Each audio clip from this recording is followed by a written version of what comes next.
guys, come with me as I make some jollof rice. That's everything blended up. A generous amount of oil, 1 small onion.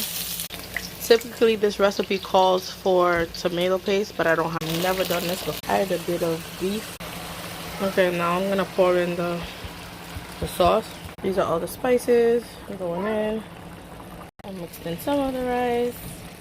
Added a bit of water to the top. I added foil to it. And of course the lid. Alright, this is all done. I'm gonna garnish it.